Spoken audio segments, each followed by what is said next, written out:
Abigail Ryan, based in Chagas Moor Park. I'm here today on the Future Dairy, a farm in West Tipperary. I'm joined by Roisin McManus, who's an AsSip advisor.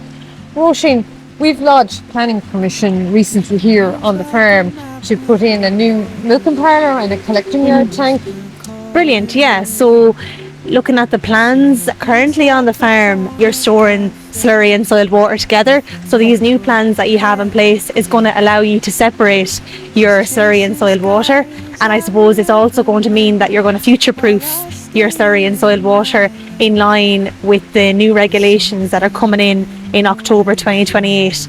And that's based off the research that was done down in Moor Park by Pat Toohey to show that basically the figures that we're currently using were underestimating for slurry and soil water. Okay, very good, interesting. Roisin, we applied here recently for planning permission for a silage pit and a dungstead. Yeah, no, that'll be great, because I suppose currently in Salahead all the silage is being made as bales and it has to be stored too high because there is no slab. So these new plans will allow you to make a pit. Okay, and Roisin, you were out here a couple of months ago and you put together an AsSip plan, and it was just interesting in one of the pieces of it where you observed about the dirty water and the clean water. So you have a plan for that as well. Yeah, so the yard that we're currently standing on here now is deemed as clean because it's just really machinery that crosses it. There's no livestock being held or fed on this yard, and this yard is being diverted down to the river where we were standing in the earlier video.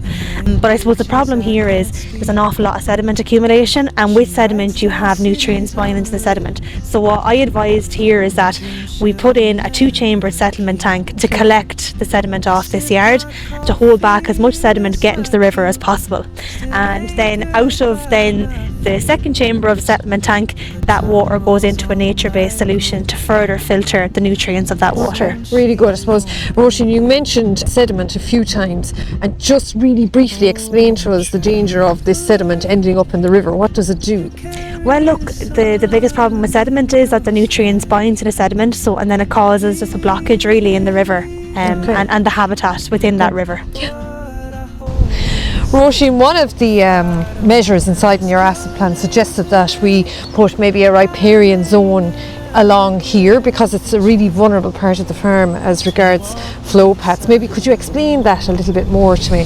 Yeah, so on the pollution impact potential maps, as I mentioned in the previous video, it's shown that from this point up here up to the gap has a lot of flow pathways and delivery points, which means that when you spread slurry, for example, in this field, there's a high risk of nutrients being lost into the watercourse here. Okay. So what I've recommended here is that you do a 3-metre linear riparian buffer, and that's a permanent fence. So you're going to move the fence out 3 metres from the top of the bank, allow that area to grow, and the idea is that it's going to break the pathway between the source, which is your slurry, and your receptor, which is the watercourse. Okay. One of the other land management measures on this farm is to extend our bridges. We have a lot of bridges on this farm because of the nature of it. There has been historically a lot of drainage on the farm, so there is a risk of runoff of sediment going down into the drain, eventually ending up in the river.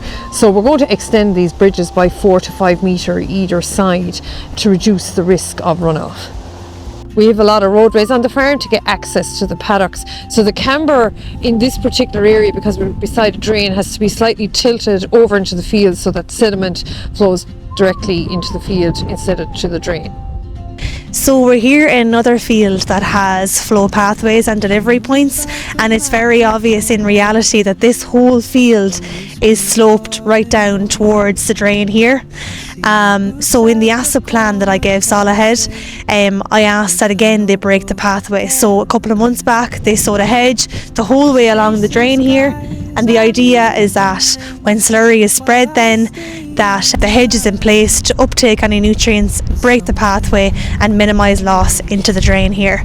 Over here you can see that a new water truck was put in. New water trucks were put in right across the farm, and they were placed that they weren't within 20 metres of a drain as per regulation to minimise overland flow and loss of nutrients and sediment into the waterways.